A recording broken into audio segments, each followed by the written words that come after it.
Previous video में हमने देखा था कैसे हम सी के सिंपल प्रोग्राम्स बनाते हैं।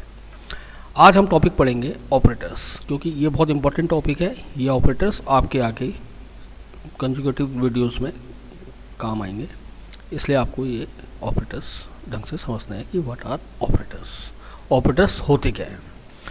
तो अगर हम बात करें किसी ऑपरेशन की कि हमें कोई ऑपरेशन परफॉर्म करना है, तो किसी भी ऑपरेशन को परफॉर्म करने में हमें दो चीज़ की नीड होती है।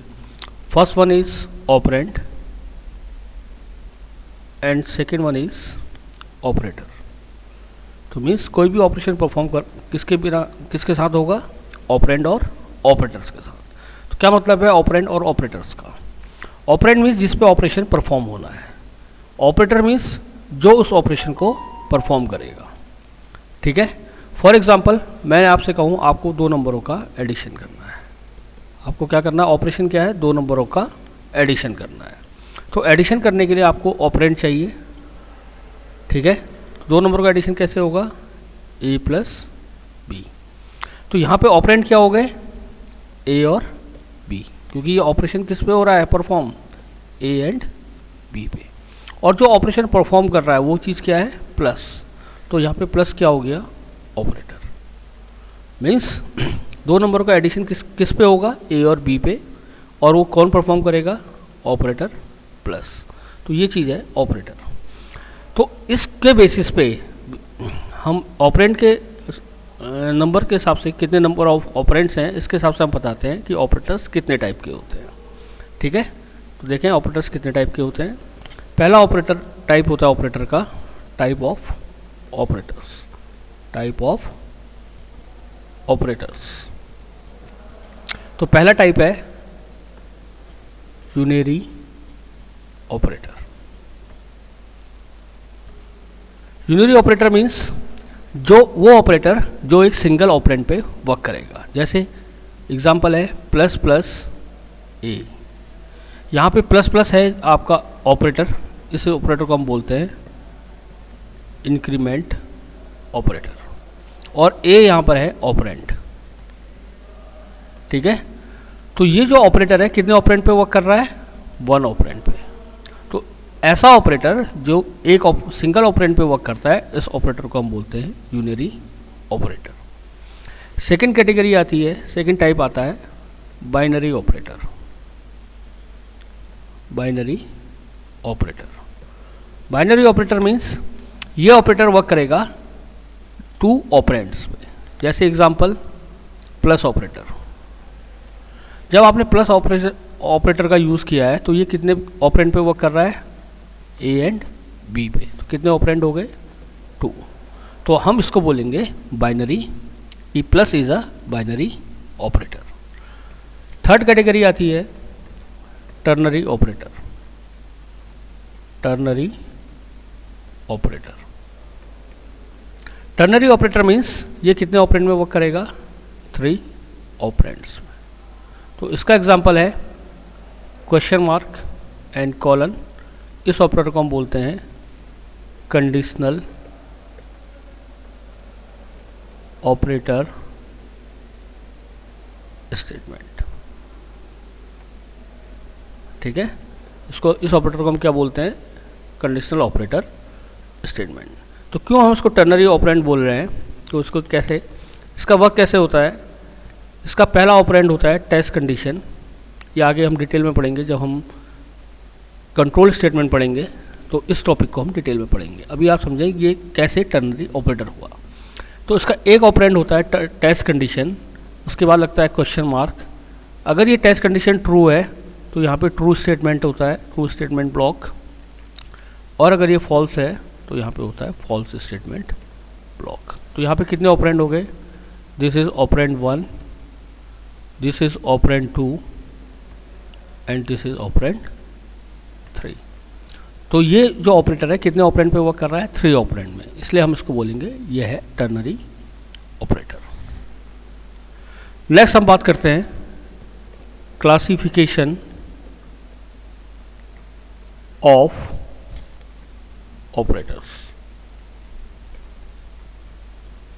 मीन्स क्लासिफिकेशन ऑफ ऑपरेटर का मतलब क्या है कि ऑपरेटर्स को आपने उसके पर्पस के हिसाब से क्लासीफाई किया है डिफरेंट कैटेगरीज में। तो फर्स्ट कैटेगरी है अरिथमेटिक ऑपरेटर्स। ठीक है, मीन्स जितने भी अरिथमेटिक ऑपरेशंस परफॉर्म होंगे वो कौन करेगा? अरिथमेटिक ऑपरेटर्स करेगा। सेकेंड कैटेगरी है लॉजिकल ऑपरेटर्स की। मीन्स आपके प्रोग्राम में जितने भी लॉजिकल ऑपरेशंस आप परफॉर्म करोगे वो काम करेगा लॉजिकल ऑपरेटर। थर्ड कैटेगरी है रिलेशनल ऑपरेटर। ठीक है, ये आपको रिलेशन बताएंगे ऑपरेंड के बीच में क्या आपस में रिलेशन है। डिटेल में हम पढ़ेंगे इसको one by one. Fourth category है bitwise operator. Fifth category है size of operator. Sixth category है increment decrement operator. Seventh category है assignment operator. And eighth category है कॉमा ऑपरेटर। ठीक है, हम वन बाय वन देखते हैं। पहले बात करते हैं, इस लेक्चर में जो हम डिस्कस करेंगे वो हम तीन ऑपरेटर यूज़ का डिस्कशन करेंगे, अरिथमेटिक, लॉजिकल ऑपरेटर्स और रिलेशनल ऑपरेटर। नेक्स्ट वीडियोस में हम बाकी ऑपरेटर्स को स्टडी करेंगे। तो पहला ऑपरेटर हम जो डिस्कस करेंगे आज वह है अरिथमेटिक ऑपरेटर।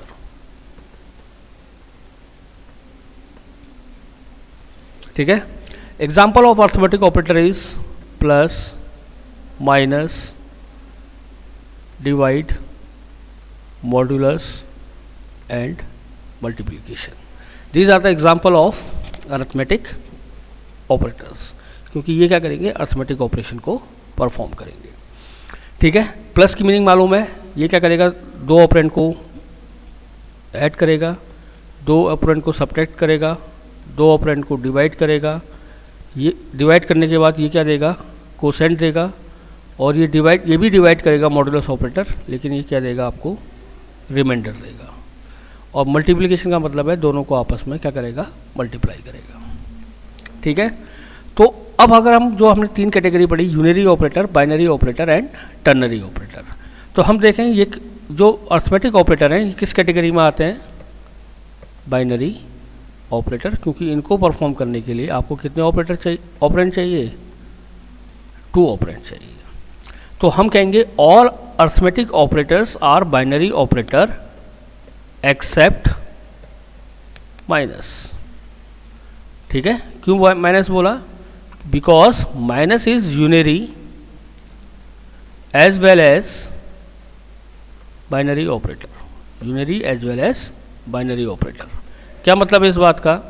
अगर आपने कहीं पे स्टेटमेंट लिखा है C = A - B, तो यहाँ पर ये जो माइनस है वो कितने ऑपरेंड पे वर्क कर रहा है? 2 ऑपरेंड्स पे। तो आप बोलेंगे इस केस में माइनस किसकी तरफ काम कर रहा है? बाइनरी ऑपरेटर की तरफ। लेकिन अगर आपने कहीं पे एक लाइन लिखी है C = -B, तो ये -B क्या कर रहा है? जो भी B का साइन है उसको निगेट कर रहा है, मतलब उसका अपोजिट कर रहा है। ठीक है, तो ये माइनस कितने ऑपरेंड पे वर्क कर रहा है? यहाँ पर एक सिंगल ऑपरेंड में। तो हम कहेंगे यहाँ पर माइनस किसकी तरफ वर्क कर रहा है? एज अ यूनरी ऑपरेटर की तरफ वर्क कर रहा है। ठीक है, अब नेक्स्ट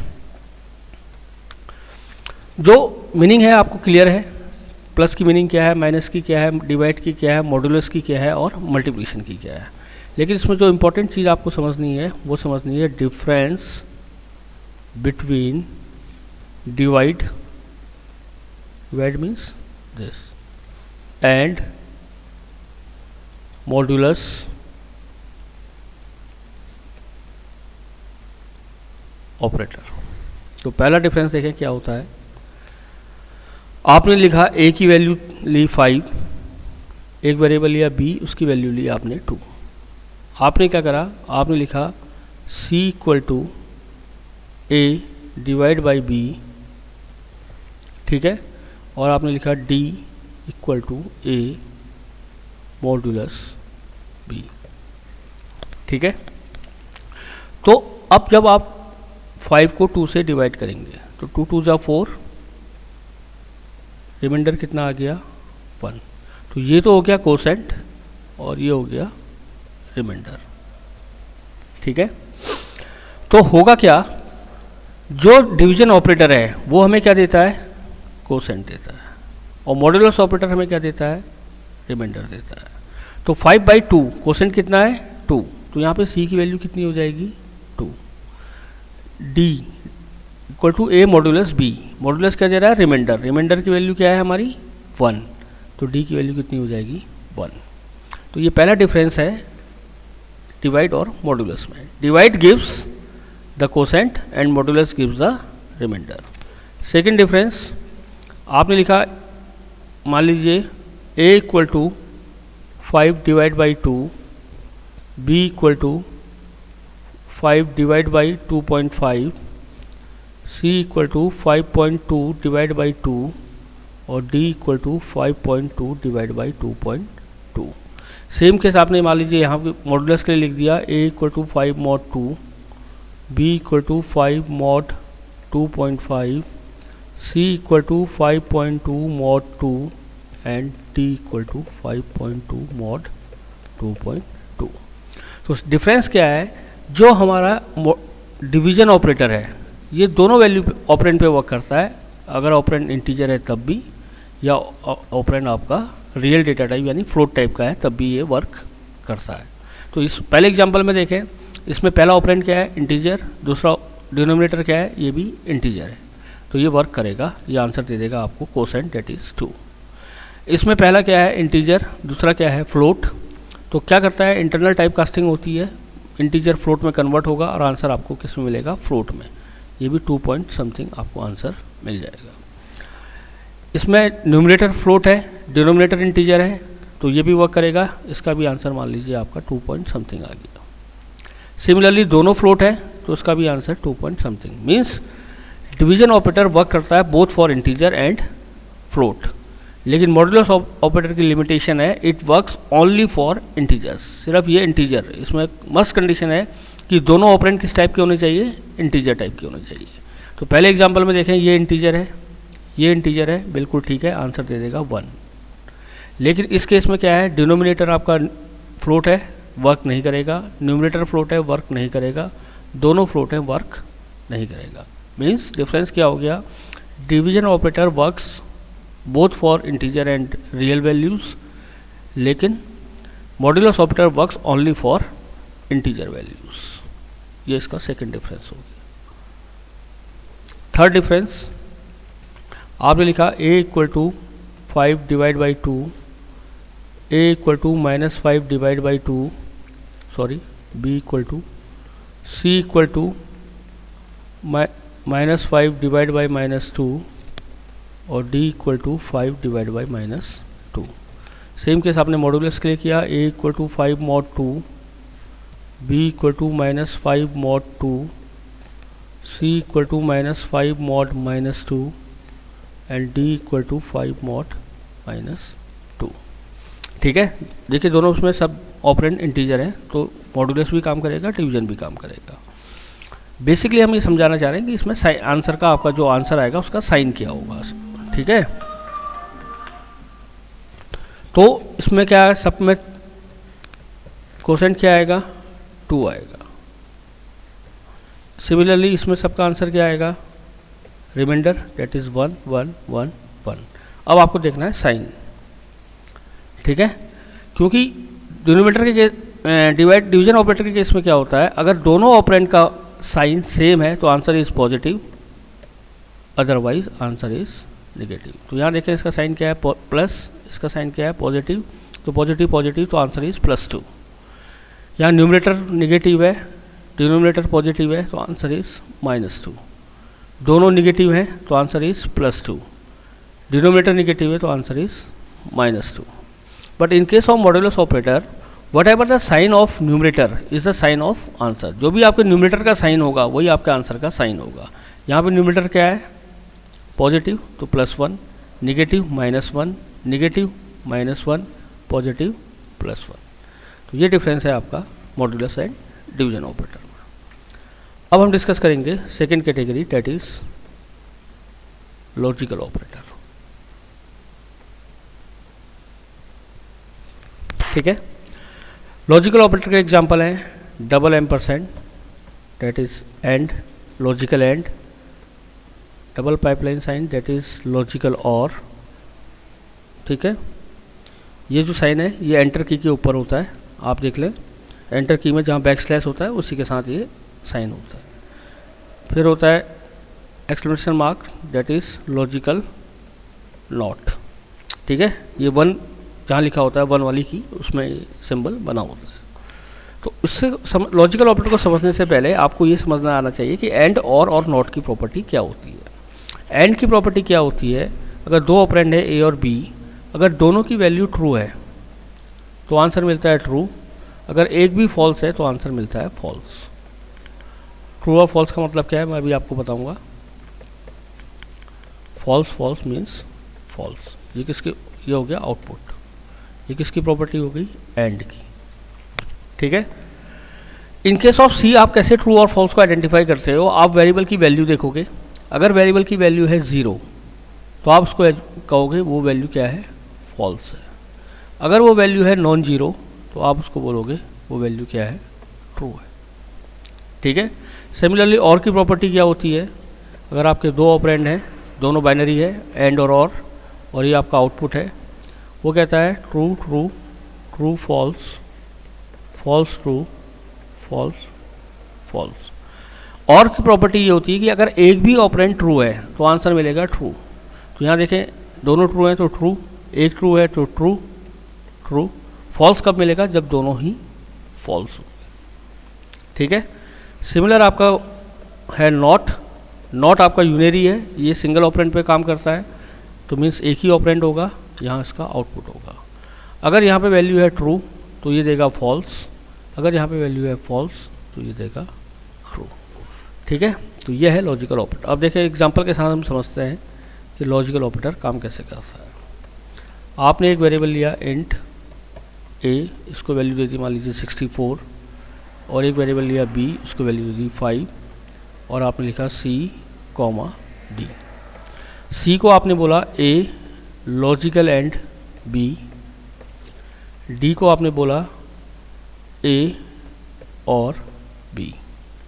सी और डी की वैल्यू आपने प्रिंट कराई, printf C equal to percentile D, D equal to percentile D comma C comma D, close कर दिया।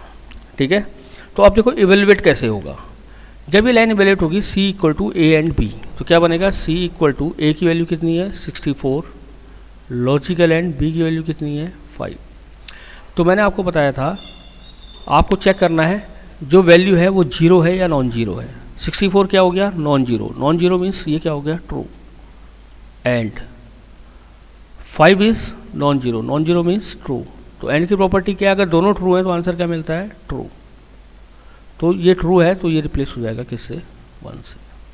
तो इस चीज़ को नोट करें, जब आप अपने एक्सप्रेशन को इवेल्युएट करेंगे तो आप वैल्यू देखेंगे कि जीरो है या नॉन जीरो है। जीरो है तो फॉल्स से रिप्लेस करेंगे, नॉन जीरो है तो ट्रू से रिप्लेस करेंगे। जब आपका फाइनल आंसर मिल जाएगा in terms of true and false, तो आप ट्रू को रिप्लेस करेंगे 1 से और फॉल्स को रिप्लेस करेंगे 0 से। तो यहाँ पे आंसर क्या मिल रहा था, ट्रू, तो यहाँ पे क्या आ जाएगा 1, यानी कि जो ये सी है इस पर क्या वैल्यू असाइन हो जाएगी 1। सिमिलरली आपने डी इक्वल टू ए और बी किया, तो डी की वैल्यू क्या थी, ए की वैल्यू कितनी थी 64 और बी की वैल्यू कितनी थी 5, यानी कि ट्रू और ट्रू। अगर एक भी ट्रू है तो आंसर क्या मिलता है, ट्रू, ट्रू मीन्स 1। तो यहाँ पे डी की वैल्यू कितनी आ जाएगी 1। तो आपके प्रोग्राम का आउटपुट क्या आएगा, C equal to 1 and D equal to 1। तो इस चीज़ को नोट कर लें, अगर आपने कहीं पे लॉजिकल ऑपरेटर लगाया है तो आंसर आपको क्या मिलेगा, दो ही पॉसिबिलिटी आंसर मिलने की, या तो आपको आंसर मिलेगा 0 या मिलेगा 1। क्यों? क्योंकि ये क्या देता है आपको answer in terms of true and false. True को हम किससे रिप्लेस कर रहे हैं? 1 से। फॉल्स को हम किससे रिप्लेस कर रहे हैं? 0 से। ठीक है। नेक्स्ट चीज़ आती है कि हमें लॉजिकल ऑपरेटर का यूज़ करना कब है। जब भी आपके पास एक से ज़्यादा कंडीशन हो और आपको एक सिंगल कंडीशन बनानी है। मान लीजिए आपने लिखा a ग्रेटर देन b, एक कंडीशन है a ग्रेटर देन b, एक कंडीशन है b ग्रेटर देन c। आप चाहते हो कि इन दोनों को मिला के आप एक कंडीशन बनाएं, तो आप क्या लगा देंगे? दोनों में लॉजिकल ऑपरेटर। जैसे मैंने यहाँ पे लगाया है लॉजिकल एंड, तो लॉजिकल एंड क्या कहेगा? अगर ये कंडीशन भी ट्रू हो और ये कंडीशन भी ट्रू हो तभी आपको आंसर क्या मिले? ट्रू, अदरवाइज आपको ट्रू ना मिले। तो ये यूज़ है आपका लॉजिकल ऑपरेटर का। नेक्स्ट ऑपरेटर हमारा है थर्ड, जो हम लास्ट डिस्कस करेंगे, that is relational operator. Relational operator के एग्जांपल है less than, greater than, less and equal to, greater and equal to, double equal to and not equal to. These are the example of relational operator. ये क्या बताएंगे? दो operand के बीच का relation बताएंगे। जैसे आपने लिखा a ग्रेटर देन b, ठीक है, ये बता रहा है कि a और b के बीच में क्या रिलेशन है। a क्या है? b से ग्रेटर है। तो ये चीज़ क्या होगी? दो ही पॉसिबिलिटीज़ हैं, या तो ये बात ट्रू होगी या ये बात फॉल्स होगी। ट्रू है तो क्या आंसर मिलेगा? 1, फॉल्स है तो क्या आंसर मिलेगा? 0। तो सिमिलर लॉजिकल ऑपरेटर की तरह ही ये भी आंसर क्या देंगे? हमेशा या तो 0 देगा या क्या देगा? 1। इसका भी आंसर 0 और 1 के फॉर्म में आएगा, क्योंकि ये भी क्या दे रहा है? ट्रू या फॉल्स। एग्जाम्पल के साथ देखते हैं। मेन, मैं हेडर फाइल नहीं लिख रहा हूँ, आप जब प्रोग्राम बनाएंगे तो हेडर फाइल भी लिखेंगे। Int a equal to 64, b equal to 5, बस कुछ नहीं किया, c और d। c equal to a greater than b और d इक्वल टू, मान लीजिए आपने लिख दिया a less than b। Print कराया c और b की वैल्यू को, print f c equal to percentile d, d equal to percentile d, comma c comma d। ठीक है। तो क्या होगा? पहले ये ऑपरेशन परफॉर्म होगा a greater than b। a कितना है? 64, b कितना है? 5। तो क्या है? ट्रू है या फॉल्स? ट्रू। ट्रू मीन्स क्या आ गया? 1, यानी कि c की वैल्यू कितनी हो गई? 1। फिर ये एक्सप्रेशन हुआ a less than b, a कितना है? 64, b कितना है? 5। तो ये आंसर क्या मिला? फॉल्स। फॉल्स मीन्स 0, यानी कि d पे क्या वैल्यू आ गई?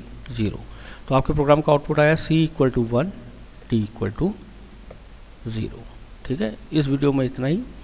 नेक्स्ट वीडियो में हम नेक्स्ट ऑपरेटर्स डिस्कस करेंगे। Thank you.